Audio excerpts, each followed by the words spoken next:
स्वागत है दोस्तों स्टडी फॉर यूपीएससी में। हम लोग प्रजाति अलग अलग प्रजाति के बारे में पढ़ रहे थे, जिसमें 5 तक हम लोग पढ़ लिए थे। अभी हम लोग 6ठा नंबर प्रजाति के बारे में देखने जा रहे हैं, जिसका नाम है देशज प्रजाति यानी कि नेटिव स्पीसीज। ध्यान दीजिए, ये वे प्रजातियां होती है जो किसी क्षेत्र में प्राकृतिक रूप से बिना मानव हस्तक्षेप के पाई जाती है, ठीक है, और वहाँ के पारिस्थितिक तंत्र के साथ लंबे समय से अनुकूलित रहता है, ठीक है। उसको हम लोग क्या कहते हैं? देशज प्रजाति, ठीक। अब देखिए, जब किसी क्षेत्र में अन्य क्षेत्र की प्रजाति प्रवेश करती है, अब ये अन्य क्षेत्र की प्रजाति कौन होगा? तो वही होगा जो मानव गतिविधियों के परिणाम होगा। तो उसको हम लोग ना बाह्य प्रजाति कहते हैं, यानी कि वैसा प्रजाति जो किसी क्षेत्र में पाया जाता है लेकिन प्राकृतिक रूप से, मानव हस्तक्षेप से नहीं, तो देशज। लेकिन अगर मानव हस्तक्षेप से पाया जाता है, ठीक है, तो वो हम लोग को क्या कहेंगे? बाह्य प्रजाति कहेंगे। अब क्या होता है कि ये जो बाह्य प्रजाति है ना, अगर वो स्थानीय प्रजाति को क्षति पहुंचाने लगता है तो उसको हम लोग आक्रामक प्रजाति कहते हैं, ठीक है। इतना आप लोग को ध्यान रहेगा। अब हम लोग आगे बढ़ते हैं। यहाँ पे एक नेटिव और एंडेमिक, जैसे पहले पढ़े थे, देशज और स्थानिक प्रजाति के बारे में अगर हम करें तो एक बेसिक ध्यान दीजिएगा कि देशज किसी क्षेत्र में प्राकृतिक रूप से पाई जाती है और ये अन्य क्षेत्र में भी हो सकता है, ठीक है ना। लेकिन स्थानिक केवल सीमित क्षेत्र में ही होता है। जैसे एशियाई शेर केवल गिर के क्षेत्र में ही पाया जाएगा, कहीं और नहीं पाया जाएगा, ठीक है। तो स्थानिक और देशज में अंतर करते हुए चलिएगा, ठीक। अब हम लोग आगे बढ़ते हैं। अगला नंबर हम लोग देखने जा रहे हैं, बहुत इंपॉर्टेंट, जिसका नाम है फाउंडेशन प्रजाति, ठीक है।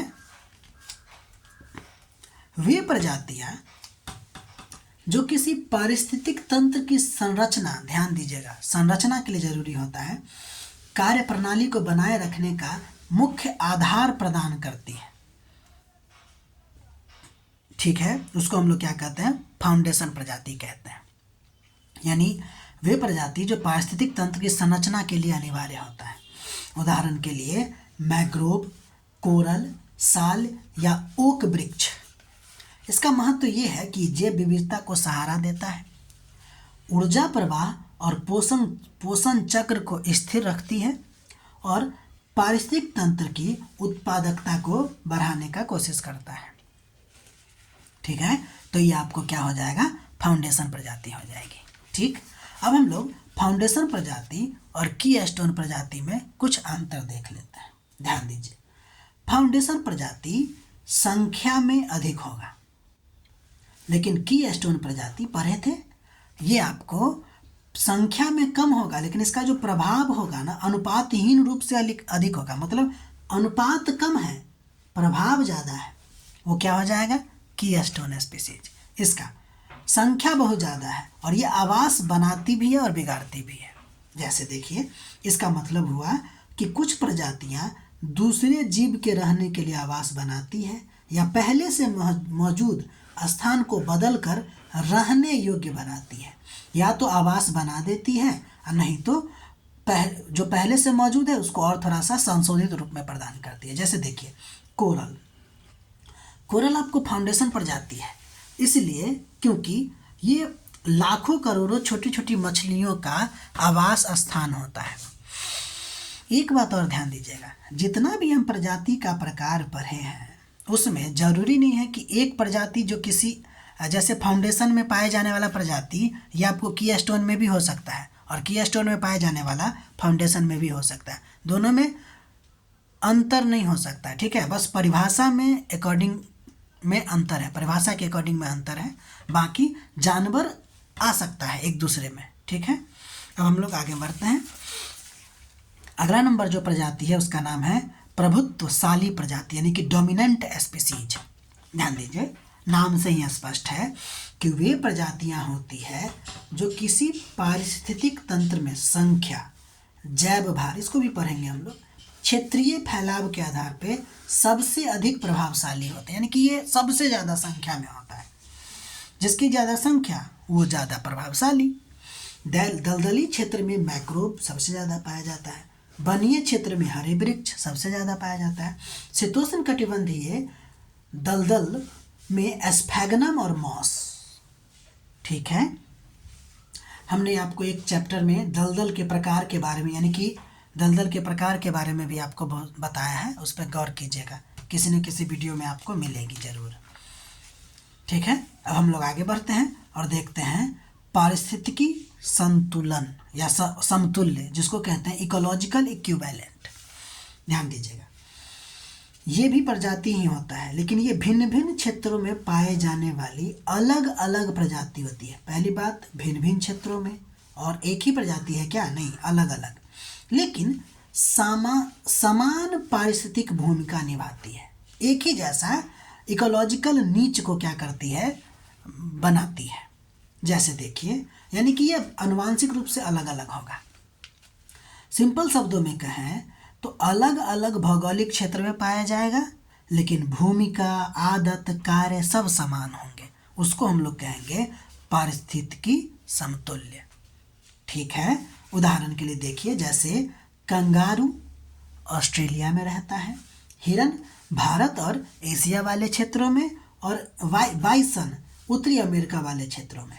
लेकिन ये तीनों का तीनों अलग अलग भौगोलिक क्षेत्र में रहने के बावजूद घास के क्षेत्र में पाया जाता है और शाकाहारी होता है, यानी कि इसका जो नीच है वो ग्रेजिंग नीच है। हम लोग नीच के बारे में पढ़ेंगे जब हम लोग हैबिटेट के बारे में पढ़ेंगे, तो हैबिटेट और नीच में डिफरेंस भी आपको बताएंगे क्या होता है। फिलहाल के लिए ग्रेजिंग नीच में पाया जाता है ये तीनों, तो इसको हम लोग कहेंगे पारिस्थितिकी समतुल्य।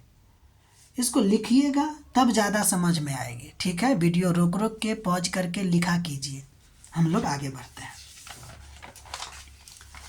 अगला नंबर है पारिस्थितिकी श्रेणी, यानी कि इकोलॉजिकल गिल्ड। ध्यान दीजिए, उन विभिन्न प्रजातियों के समूह को कहते हैं जो एक ही पारिस्थितिकी संसाधन का समान तरीके से यूज करते हैं।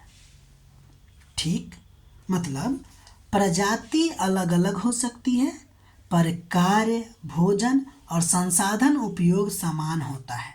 इसका मतलब हुआ कि ये एक ही हैबिटेट में पाया जाता है।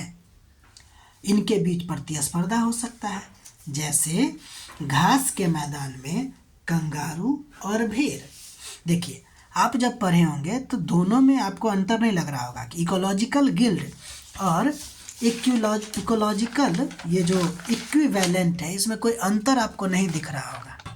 ठीक है ना, लेकिन फिर भी अंतर देखते हैं हम लोग। ध्यान दीजिएगा, इकोलॉजिकल गिल्ड और इकोलॉजिकल इक्विवेलेंट कभी भी समान नहीं होता, ये दोनों अलग अलग होते हैं। कैसे? देखिए, इकोलॉजिकल गिल्ड जो होगा वो एक ही क्षेत्र के समान संसाधनों का उपयोग करने वाला प्रजाति होगा। जैसे घास का मैदान है एक ही जगह का, उसमें कंगारू भी है, भेड़ भी है, हिरन भी है। लेकिन इकोलॉजिकल इक्विवेलेंट का मतलब है कि वो अलग अलग क्षेत्र में एक ही जैसा प्रजाति होगा, यानी कि एक ही जैसा भूमिका निभाने वाला।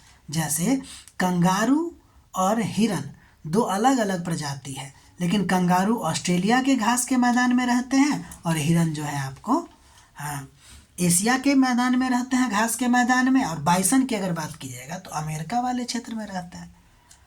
सब एक ही जैसा घास खाने वाले हैं, लेकिन क्षेत्र अलग अलग। ये भी घास खाने वाले होंगे, लेकिन क्षेत्र एक ही जैसा, यानी कि हैबिटेट सेम होगा। तो इसमें कोई कंपटीशन नहीं है, इसमें कंपटीशन है।